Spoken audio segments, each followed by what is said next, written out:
রাত হয়ে যাইতো, ঘরের সবাই ঘুমায়া যাইতো, গোটা ঘরের মানুষ ঘুমায়া গেছে। তুমি আমি যখন অসুস্থ হয়েছি মা ঘুমায় নাই, মাথার পাশে বসে রাত কাটায়া দিছে। তোমার আমার যখন জ্বর হয়েছে মা ঘুমাইতে পারে না। তুমি আমি যখন আবার পড়ালেখা করার জন্য চাকরির জন্য আবার দূরে আসছি, ওই বাড়িতে মেহমান গেছে, খবর নিয়ে দেখো মা সবাইরে মুরগি রোস্ট কোরমা পোলাও রান্না করে খাওয়ায়, মা মুখে দেয় না। বিকাল বেলা বাবা জিজ্ঞাসা করে বিবিরে তোমার মুখটা এখনো শুকনা দেখা যায়, তুমি এখনো কি খাও নাই? মায়ের ঠোঁট দুইটা থর থর করে কাঁপে, মা কোনো জবাব দেয় না।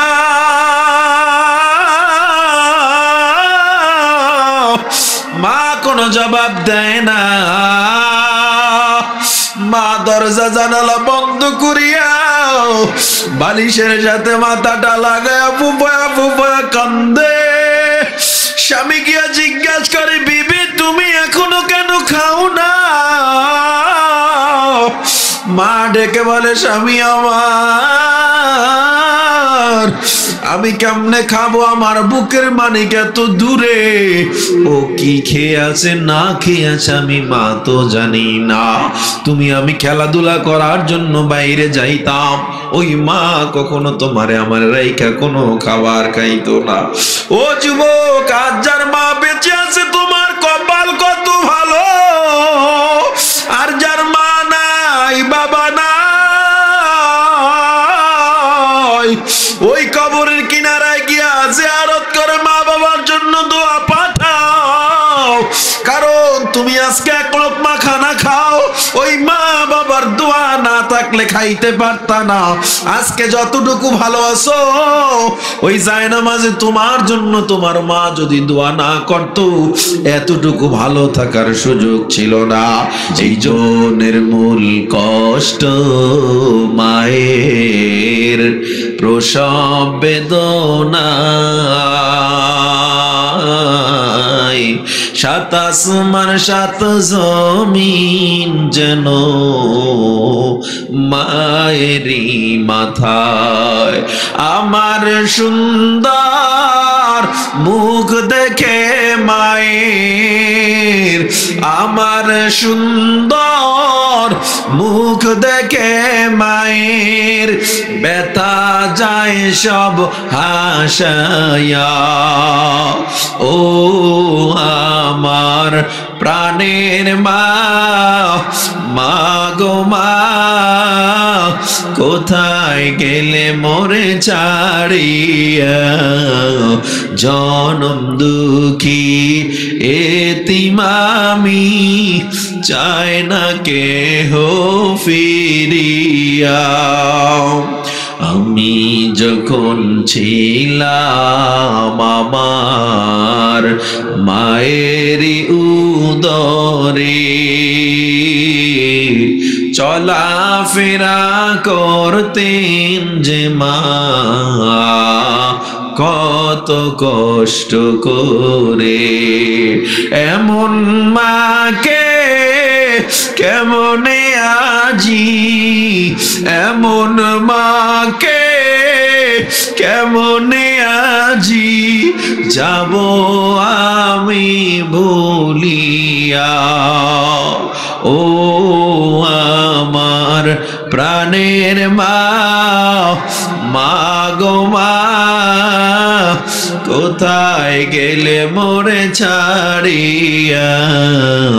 জনম দুঃখী এতিম আমি, চায় না কেহ ফিরিয়া।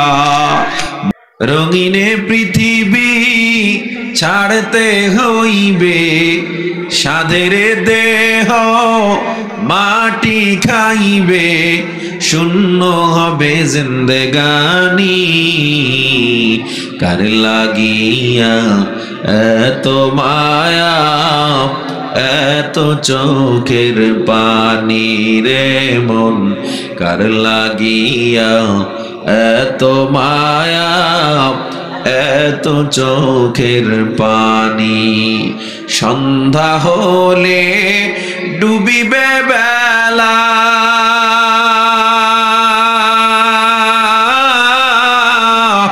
সঙ্গ হবে ভবেরি মেলা। সন্ধ্যা হলে ডুবিবে বেলা, সঙ্গ হবে ভবেরি মেলা। কেউ বা দিবে আখেরি গোসল, কেউ বা আনবে আতর দানি। কার লাগিয়া এত মায়া, এত চোখের পানি রে মন, কার লাগিয়া এত মায়া, এত চোখের পানি। কি এ দুনিয়ায় হবে ভাই? এজন্য আল্লাহ বলেন কুল্লু নাফসিন যায়িকাতুল মাউত, মৌতু কাসিন কুল্লু নাসিন শারিবু, কবরু বাইতিন কুল্লু নাসিন দাখিলু। মুসলমান ইমানদার, আল্লাহ পাক রব্বুল আলামিন জানায় দেয়, আমি আল্লাহ মুমিনের জান ও মাল ক্রয় করব, বিনিময় দিব জান্নাত। আমি আল্লাহ কেমন মুমিনের জান মাল ক্রয় করব? সাধারণ কোন মুমিনের জান মাল আমি আল্লাহ ক্রয় করব না। যেই জান এবং মালের মধ্যে কোনো ভেজাল নাই, কোনো গুনাহ নাই, যেই জানের মধ্যে কোনো ভাইরাস নাই। কোন জানের মধ্যে ভাইরাস? যেই জানের মধ্যে পাওয়া যায় সুদ, ঘুষ, অন্যায়, অত্যাচার। যেই জানের মধ্যে পাওয়া যায় 2 নম্বরে, যেই জানের মধ্যে পাওয়া যায় ও বান্দা দুর্নীতি। অনেক মানুষ আছে নামাজ পড়ে, রোজা রাখে, হজ যাকাত সব ঠিক আছে, বান্দা পর্দাও করে, কিন্তু বান্দা সুদের সাথে যুক্ত আছে। আমাকে বলেন তো, এই নামাজ, রোজা, হজ, যাকাতের কোনো দাম আছে নাকি? তোমার মতো আবেদ কেউ নাই, তোমার মতো আল্লাহওয়ালা কেউ নাই, কিন্তু তোমার মেয়েটা বেপরদায় কলেজে যায়, তোমার ছেলেটা গাঁজা ফেন্সিডিল খায়, তোমার সন্তান কোরআন জানে না, তুমিও কোরআন জানো না, তোমার মধ্যে দ্বীনের জ্ঞান নাই, তোমার ফ্যামিলির মধ্যেও দ্বীনের কোনো জ্ঞান নাই। তুমি অথচ নামাজ পড়ো, তুমি একজন ঘরের বড় হাজী সাহেব, 40 বার হজ করছো, এলাকার বড় তুমি একজন হয়ে গেছো, অথচ তোমার বিবি পর্দায় থাকে না, তোমার মেয়ে পর্দায় থাকে না, তোমার সন্তানের মধ্যে দ্বীনের জ্ঞান নাই। তুমি যত বড় নামাজি হও, কিয়ামতের দিন আল্লাহর আদালতে দাঁড়াইয়া জবাবদিহি করতে হবে। এজন্য আল্লাহর নবী সাল্লাল্লাহু আলাইহি ওয়াসাল্লাম মিশকাত শরীফের শুরুর হাদিস নবীজি বলেন, আল ঈমানু বিদ'উ ওয়া সাব'উনা শু'বাতান ফাআফদালুহা ক্বাউলু লা ইলাহা ইল্লাল্লাহ ওয়া আদনাহা ইমাতাতুল আযা আনিত তরিক ওয়াল হায়াউ শু'বাতুম মিনাল ঈমান। আল্লাহ নবীজি বলেন, ঈমানের 70টার মতো শাখা রয়েছে, সবচেয়ে 1 নম্বর শাখা, উপরের শাখা লা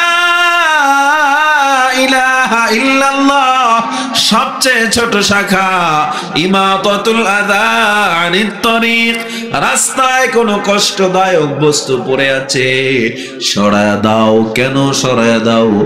বলে হতে পারে এই ছোট্ট আমলটার বিনিময় আল্লাহ তোমার নাম জান্নাতের খাতায় লিখে দিবে। তাইলে বোঝা যায় জান স্বচ্ছ করার জন্য মৌলিক ইবাদত নামাজ দরকার, রোজা দরকার, পর্দা যেমন দরকার, হজ যাকাত যেমন দরকার, নফল ছোট ছোট ভালো কাজগুলোর দরকার আছে না নাই? আপনি নামাজ পড়েন, রোজা রাখেন, সব করেন, মা বাবার সাথে আপনার ভালো সম্পর্ক নাই, ওই সিজদা আমার আল্লাহর আরশ পর্যন্ত পৌঁছাবে না। অথচ আমাদের মা বাবার খেদমত তো মৌলিক ইবাদত না, মৌলিক ইবাদত, অথচ কত গুরুত্ব চিন্তা করেন।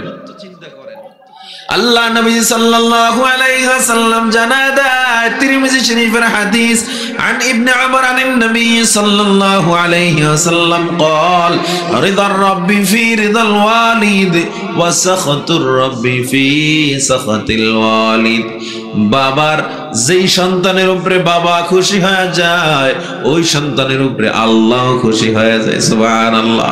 যেই সন্তানের উপরে বাবা বেজার ওই সন্তানের উপরে আমার আল্লাহ বেজার। তার মানে বোঝা যায় নামাজ পড়ো, রোজা রাখো, হজ যাকাত সব ঠিক আছে, মা বাবারে বেজার রাখলে আল্লাহর দরবারে মকবুল হওয়া যাবে না। আল্লাহ তাআলা বলেন ওয়াকাদা রাব্বুকা আল্লা তা'বুদু ইল্লা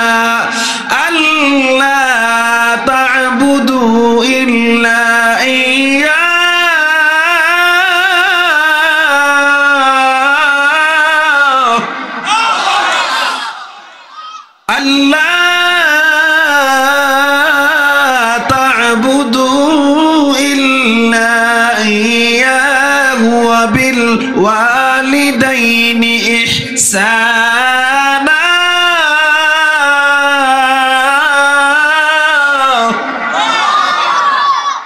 إما يبلغن عندك الكبر أحدهما أو كلاهما فلا تقل لهما أف ولا تنهرهما وقل لهما قولا كريما।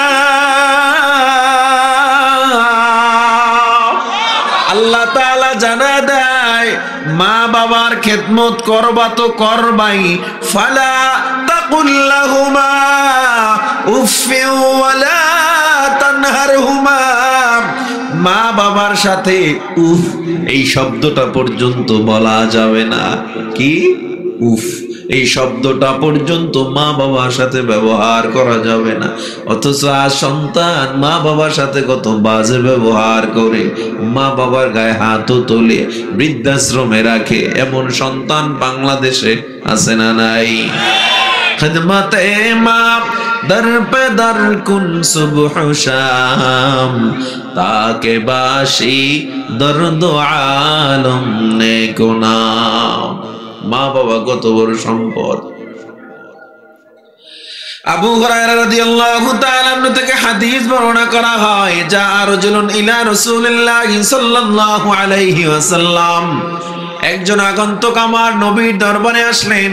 ফাকালা ইয়া রাসূলুল্লাহ, এবার বললেন হে মায়ার নবী আমার, মান আহাক্কু বিহুসনি সাহাবাতি, মা বাবার মধ্যে আমি কাকে বেশি কাছের মনে করব, কে আমার বেশি সমাদর পাবে, কাকে বেশি মহব্বত করব? ক্বালা উম্মুকা, আমার নবী বলে তোমার মা। ক্বালা থুম্মা মান ইয়া রাসূলুল্লাহ, ও নবী এরপরে কে? ক্বালা উম্মুকা, আবার বলে নবী তোমার মা। ক্বালা থুম্মা মান ইয়া হাবিবাল্লাহ, ও নবী এরপরে কে? ক্বালা উম্মুকা, নবী আবার বলে তোমার মা। কয়বার? মায়ের নাম কয়বার? ও নবী এরপরে কে? নবী বলে তোমার বাবা। মায়ের নাম 3 বার, বাবার নাম কয়বার? তার মানে কি মায়ের দাম অনেক বেশি, বাবার দাম অনেক কম? না, এখানে হাদিসে 3 বার বলার পিছনে অন্য কারণ আছে। 3 বার মায়ের নাম বলছে আমার নবী, 3টা দিকে লক্ষ্য করে মায়ের নাম আমার নবী 3 বার বলেছে। কি দিকে লক্ষ্য করছে? আমার নবী বলে মা যে 3টা বড় বড় কষ্ট সহ্য করে, পৃথিবীর কোনো বাবারা সে কষ্ট সহ্য করে না। কেমন ভয়ঙ্কর কষ্ট! মা 1 নম্বরে কষ্ট সহ্য করে গর্ভধারণের কষ্ট। তুমি আমি গোটা ঘরের মানুষ ঘুমায় গেছে, মা ঘুমাইতে পারে না গর্ভের ব্যথায়। মা ঘরের এই মাথায় হাঁটে ওই মাথায় হাঁটে, গভীর রাত মা কাউরে বুঝতে দেয় না। এমন হইছে মা খানা খাইতে বসছে, আমরা পেটে লাথি মেরেছি, মা খানা আর খাইতে পারে না। খাটে গিয়া মা গড়াগড়ি করে কত রাত কত দিন কাটা দিছে।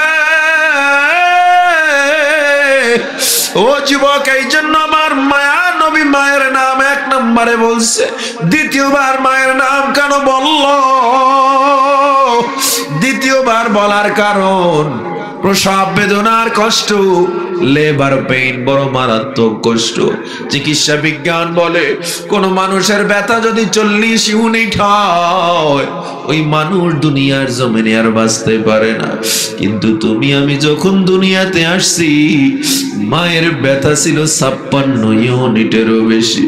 40 ইউনিট ব্যথা যেখানে মানুষ মারা যায়, 56 ইউনিট ব্যথা সহ্য করছে মা। এরপরও পৃথিবীতে কোনো ইতিহাস পাওয়া যায় না কোন মা সন্তানকে রাগ করে গলা টিপে মেরে ফেলেছে, বরঞ্চ দেখা যায় চেহারার দিকে মা তাকাইয়া সব ব্যথা নিমিষেই ভুলে যায়। ঠিক কিনা বলেন? জীবনের মূল কষ্ট মায়ের প্রসব বেদনা, সাত আসমান সাত জমিন যেন মায়েরই মাথায়। আমার সুন্দর মুখ দেখে মায়ের, আমার সুন্দর মুখ দেখে মায়ের ব্যথা যায় সব হাসায়া। ও আমার প্রাণের মা, মা গো মা, কোথায় গেলে মোরে ছাড়িয়া? জনম দুঃখী এতিম আমি, চাই না কেহ ফিরিয়া। আমি যখন ছিলাম আমার মায়েরই উদরে, চলাফেরা করতেন যে মা কত কষ্ট করে। এমন মাকে কেমনে আজি, এমন মাকে কেমনে আজি যাব আমি ভুলিয়া। ও আমার প্রাণের মা, মা গো মা, কোথায় গেলে মোরে ছাড়িয়া? জনম দুঃখী এতিম আমি, চাই না কেহ ফিরিয়া। মায়ের নবী দ্বিতীয়বার মায়ের নাম বলেছে, প্রসব বেদনার কষ্ট। নবী আমার হাদিসে 3 নাম্বার আবার কেন মায়ের নাম বললো? বলে লালন পালনের যে একটা কষ্ট, এটা মা সহ্য করে, দুনিয়ার কোনো বাবারা সহ্য করে না রে বান্দা। গভীর রাত হয়ে যাইতো, ঘরের সবাই ঘুমায়া যাইতো, গোটা ঘরের মানুষ ঘুমায়া গেছে, তুমি আমি যখন অসুস্থ হয়েছি মা ঘুমায় নাই, মাথার পাশে বসে রাত কাটায়া দিছে। তোমার আমার যখন জ্বর হয়েছে মা ঘুমাইতে পারে না। তুমি আমি যখন আবার পড়ালেখা করার জন্য, চাকরির জন্য আবার দূরে আসছি, ওই বাড়িতে মেহমান গেছে, খবর নিয়ে দেখো মা সবাই রে মুরগি রোস্ট কোরমা পোলাও রান্না করে খাওয়ায়, মা মুখে দেয় না। বিকাল বেলা বাবা জিজ্ঞাসা করে, বিবি রে তোমার মুখটা এখনো শুকনা দেখা যায়, তুমি এখনো কি খাও নাই? মায়ের ঠোঁট দুইটা থর থর করে কাঁপে, মা কোনো জবাব দেয় না।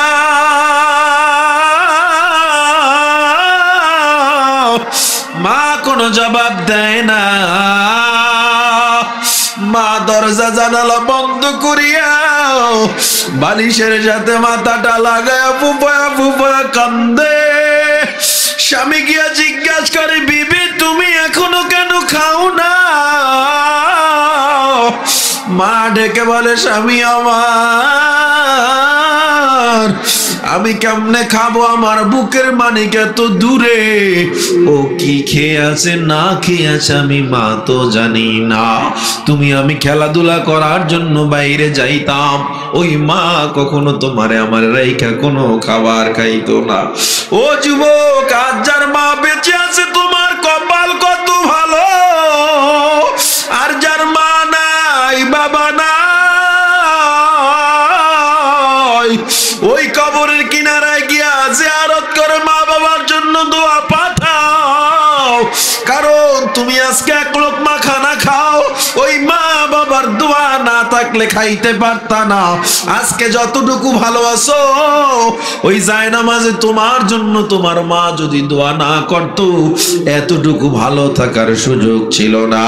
এই জন্য সব সময় শুধু পড়বেন রব্বির হামহুমা কামা রব্বায়ানি সগীরা, রব্বির হামহুমা কামা রব্বায়ানি সগীরা। ও আমার যুবক ভাই, ও বৃদ্ধ বাবা আমার, এজন্য মা বাবার কথাগুলো বললাম। আমার অন্তর স্বচ্ছ করতে হলে নামাজ লাগবে, রোজা লাগবে, হজ যাকাত লাগবে।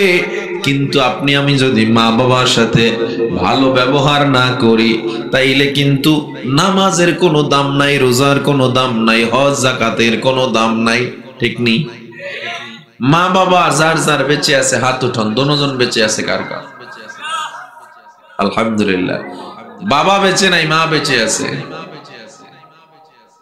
হাত নামান। মাও নাই বাবাও নাই, কারা কারা আছেন? হাত নামান। এখানে সবাই মিক্স, কারো মা আছে, কারো বাবা আছে, কারো কেউ নাই। যার মা বাবা বেঁচে নাই, আজকে মাহফিলে যখন আসছেন, আপনার মা বাবা আপনার কাছে কিন্তু দোয়া চাইতেছে, সন্তান আজকে মাহফিলে যাও, আমার জন্য একটু দোয়া করে ফিরিস। কারণ তুই এমন মজলিসে যাইতেছ যেখানে দোয়া কবুল হয়ে যায়, ঠিক না? তো আজকে আপনারা যখন যাবেন মাহফিল থেকে, মা বাবার জন্য দোয়া করে যাবেন, পারবেন ইনশাআল্লাহ? আর যার মা বাবা বেঁচে আছে তাদের জন্য দোয়া করবেন। আল্লাহর নবীজি বলেন, আল্লাহর ভিতরে এবং মা বাবার ভিতরে কোনো পর্দা নাই, যখন যা দোয়া করে আল্লাহ কবুল করে নেন, আরশ পর্যন্ত চলে যায়। বিজলির চমকের যেমন স্পিড, আল্লাহর নবী বলে সন্তানের জন্য মা বাবার দোয়া, মা বাবার জন্য সন্তানের দোয়ার এই পরিমাণ স্পিড, সরাসরি আরশে চলে যায়। তাহলে মা বাবার জন্য দোয়া করা যাবে? আল্লাহর নবী বলে, হে সাহাবায়ে কেরাম, মুসনাদে আহমদের হাদিস, আমি কি তোমাদের কেমন একটা আমল বলবো যে তোমরা খুশি হয়ে যাবা? জি নবী বলেন। সাহাবায়ে কেরাম খুব আগ্রহ করে সামনে আগাইছে। আল্লাহর নবীজি বলেন, হজ করতে এত কষ্ট, সাফা মারওয়ায় দৌড়াও, সাই করো, মুজদালিফায় মিনায় যাও, এদিকে টাকা জোগাড় করে ফ্লাইট করো, কত ঝামেলা না হজ করতে। তো ওই জামানায়ও তো কষ্ট ছিল হজে, মরুভূমির ভিতরে রাস্তা ছিল না। আল্লাহর নবী কয়, এরপরও কেউ গ্যারান্টি দিয়ে বলতে পারবে না যে হজ কবুল হয়ে গেছে? পারবে বলতে? আমার নবী বলেন, আমি তোমাদেরকে কবুল হজের গ্যারান্টি দিতে পারি। কোন হজ কবুল হবে? কয় কেমনে? আমার নবী কয়, মা বাবার দিকে নেক নজরে একবার তাকাও, একটা কবুল হজের সওয়াব। সাহাবায়ে কেরাম বলে, ওয়া ইন মাররা, নবী যদি আমরা বারবার তাকাই, নবী বলে শতবার তাকাও, শত কবুল হজের সওয়াব। তাহলে এত সুন্দর একটা আমল, যার মা বাবা বেঁচে আছে, মা বাবার সাথে তো খারাপ ব্যবহার করবেনই না, বরং মা বাবার সাথে উত্তম ব্যবহার করবেন। এবং মা বাবা যদি বিধর্মীয় হয়, নবীজি বলছে তারপরেও তাদের সাথে খারাপ ব্যবহার করা যাবে না, বিধর্মী হলেও। অথচ দুনিয়ায় আজকে স্বার্থের কারণে মা বাবার সন্তান মেরেও ফেলে, আছে না নাই? সন্তানকেও মা বাবা মেরে ফেলে স্বার্থের কারণে। আহা দুনিয়া! নিজেদের জীবন নিজেরাই যদি নষ্ট করি, আমাদের তো আর কিছু বলার নাই ভাই। আপনাদেরকে ওয়াজ জুমার মসজিদে কম করে না ইমাম সাহেবরা, এই মাহফিল কম হয় না, এরপরও মানুষগুলো মানতে চায় না। আল্লাহ আমাদেরকে বেশি করে ওয়াজ শোনার চেয়ে মানার তৌফিক দান করে। তাইলে আমরা আমাদের অন্তর স্বচ্ছ করতে চাই। আমরা এক নম্বরে পাইলাম ইবাদত, ইবাদতের মধ্যে নামাজ অন্যতম, রোজা অন্যতম, হজ যাকাত পর্দা এগুলো অন্যতম মৌলিক ইবাদত। আর ফুরুঈ ইবাদতের মধ্যে হলো মা বাবার খিদমত এবং ছোট ছোট আমলের মূল্যায়ন করা। রাস্তায় একটা কাটা পড়ে আছে সরাইয়া দেওয়া, কারণ আমি একজন আলেম মুফতি সাহেব, আমি কি বইলা দিব যে আমি জান্নাতে গেছি গা? কোশ্চিন কালেও না। কোনো শাইখুল হাদিস বলতে পারবে না আমি জান্নাতে গেছি, কোনো তাবলীগের মোবাল্লিগ বলতে পারবে না আমি জান্নাতে গেছি গা। আশা রাখতে পারি। এজন্য নবীজি বলছে ছোট ছোট কাজ করো, হতে পারে বিনিময়ে আল্লাহ জান্নাত দিয়ে দিবে। আল্লাহ নবী সাল্লাল্লাহু আলাইহি সাল্লাম সবচেয়ে দামি সফর মেরাজ থেকে ফিরলেন। মেরাজ থেকে ফিরে সবাই চিন্তা করছে নবীজি কোন সফর থেকে এসে হয়তো হযরত ওমরকে ডাক দেয়, নয়তো আলী, নয়তো আবু বকর, নয়তো ওসমান। ওসমান, শুনছো আজ আমি বিশাল এক উটের পাল দেখে আসছি। ওমর, শুনছো আজ আমি বিশাল এক দুম্বার পাল দেখে আসছি। এভাবে নবী সফর থেকে এসে কথা শুরু করতেন।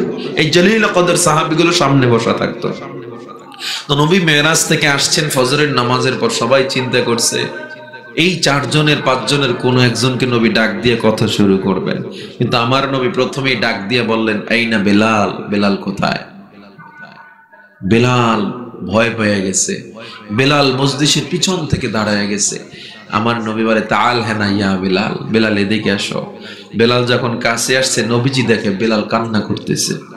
আমার নবী বলে, বেলাল কাঁদো কেন? বলে, নবী আপনার সামনে হযরত ওমর, আলী, আবু বকর, ওসমান, আমিরে হামজা, তালহা এরা বসা, আর আমার মতো এক নাখান্দা কালো ব্যক্তির আপনি ডাক দিলেন। এত মজলিসের পিছনের মানুষ আমি অনেক বড় অপরাধ মনে হয় করে ফেলছি।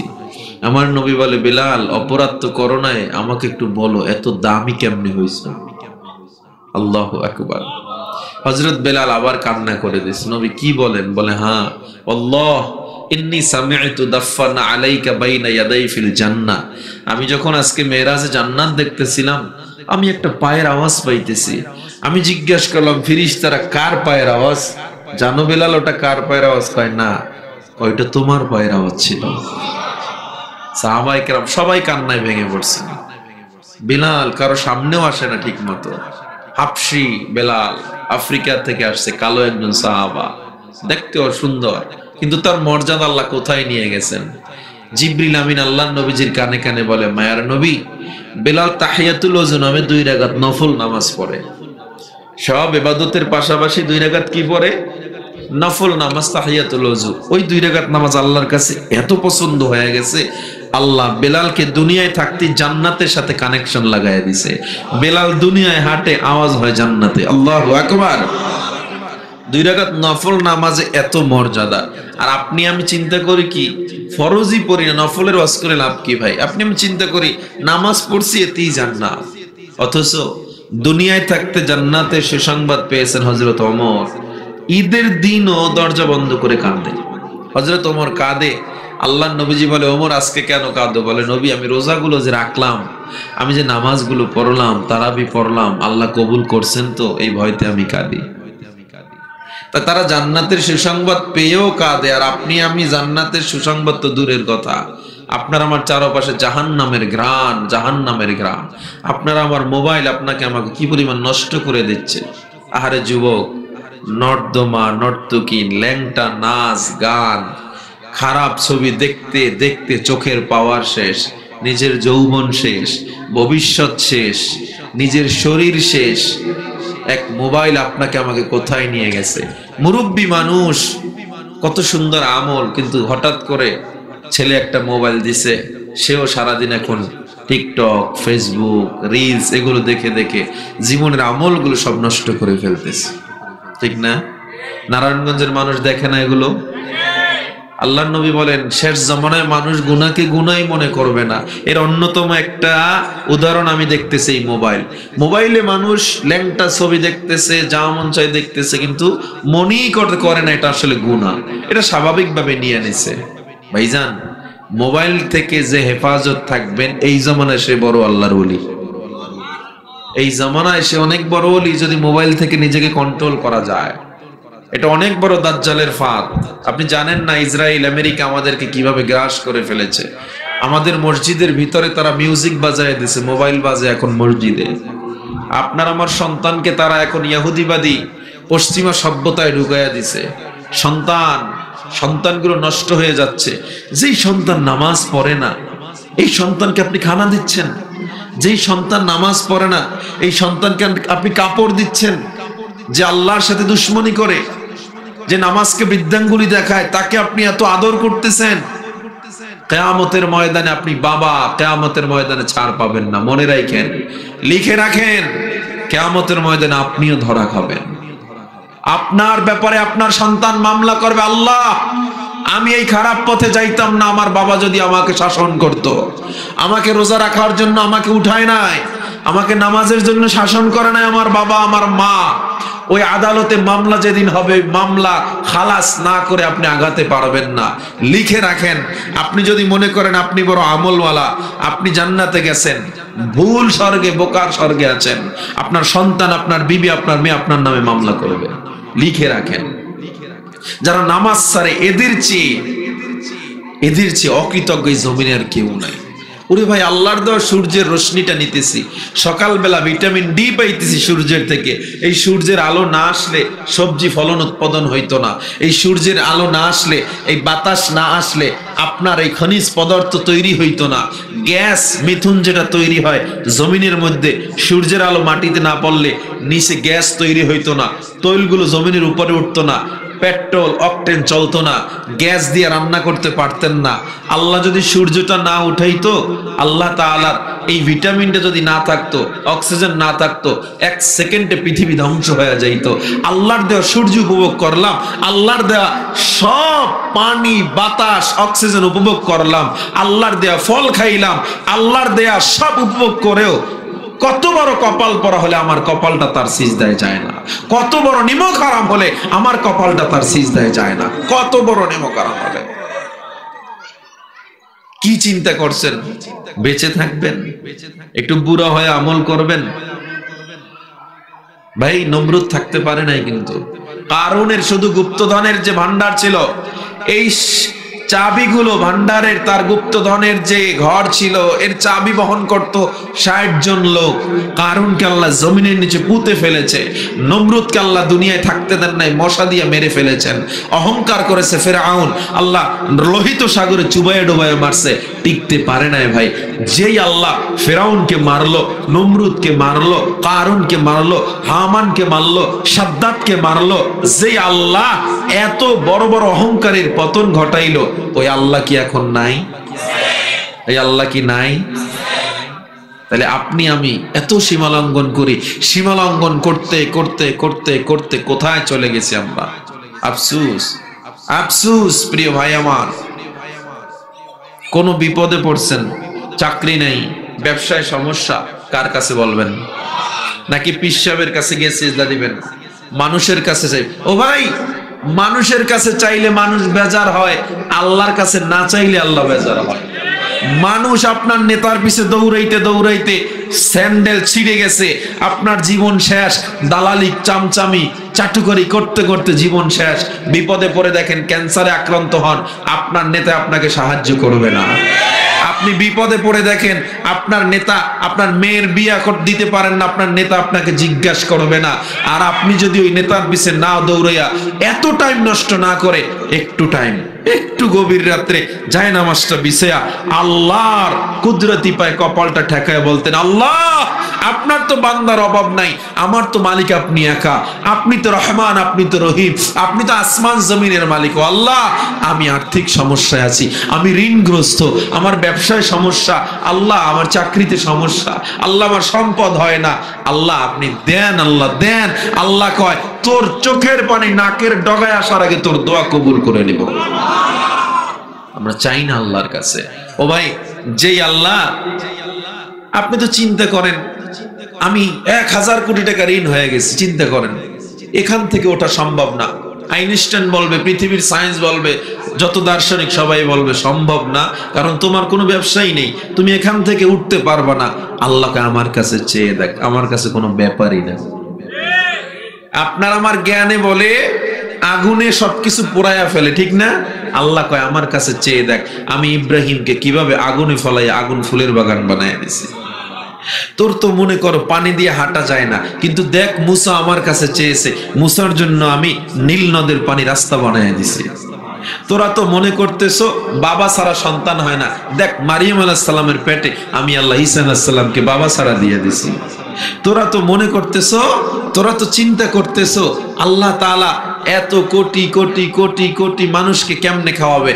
তুই যা খাও এর চেয়ে কয়েক কোটি গুণ বেশি খায় সমুদ্রের প্রাণী। একটা তিমি মাছ প্রত্যেক ওয়াক্তে 260 জনের খাবার খায়। আপনি চিন্তা করেন কত কোটি তিমি মাছ আছে ওই সমুদ্রের ভিতরে, কে খাওয়ায়? তাহলে আপনার আমার মাথায় সায়েন্সে ঢুকবে না। আল্লাহ কয় তুই চায়া দেখ, তোর ঋণ, কোন ঋণ আমার কাছে ঋণই না। তুই খালি বল আল্লাহুম্মা কফিনি বিহালালিকা আন হারামিকা ওয়া আগনিনি বিফদলিকা আম্মান সিওয়াক। তোর ঋণ যদি উহুদ পাহাড় পরিমাণ হয়, উহুদ পাহাড় পরিমাণ বলতে ওই পরিমাণ স্বর্ণ হয়, কত কোটি লক্ষ টন স্বর্ণ চিন্তা করেন তো। উহুদ পাহাড় যদি পুরোটা স্বর্ণ হয়, বাংলাদেশ মনে হয় 20 বার বিক্রি করা যাবে। এত পরিমাণ ঋণ যদি হয়, তুই খালি আল্লাহর কাছে বল আমি আল্লাহ এই ঋণ থেকে তোর মুক্ত করে দেব। তাহলে আল্লাহর কাছে চাইয়া দেখেন, আল্লাহর কাছে চাইয়া দেখেন, আল্লাহ দিবে ভাই। জীবনটা তো অল্প সময়ের, ক্ষণস্থায়ী জীবন। কেন আমরা আল্লাহর কাছে চাই না? কেন মানুষের দালালি করি? কেন চাটুকারি করি? দালালি চলবে একজনের, তিনি কে? এই জমিন কার? ক্ষমতা চলবে কার? এই বাতাস কার? এই পৃথিবীতে যত রিজিকের যত বন্দোবস্ত কে করে? একটা পাখি যখন সকালবেলা বের হয়ে যায় ভাইজান, ওই পাখি কিন্তু জানে না সে আজকে পেট খালি নিয়ে ফিরবে নাকি ভরা নিয়ে ফিরবে। ওই পাখি জানে না, কিন্তু পাখি একজনের উপরে ভরসা করে রওনা দেয়। কার উপরে? পাখি চিন্তা করে আমি আল্লাহর নামে বের হয়ে যাই, আমার বাচ্চা আমার দিকে তাকায় রইছে, আমি আল্লাহর নামে বের হয়ে যাই। পাখি যখন রওনা দেয়, ওই পাখিটা সন্ধ্যার সময় পেট ভরে এরপরে তার বাসায় ফিরে আসে এবং বাচ্চাকে খাওয়ায়। এই রিজিকের ব্যবস্থা কে করেছে? সে আল্লাহ এখন নাই, সে আল্লাহ এখন নাই। তাইলে কার কাছে চাইতে হবে?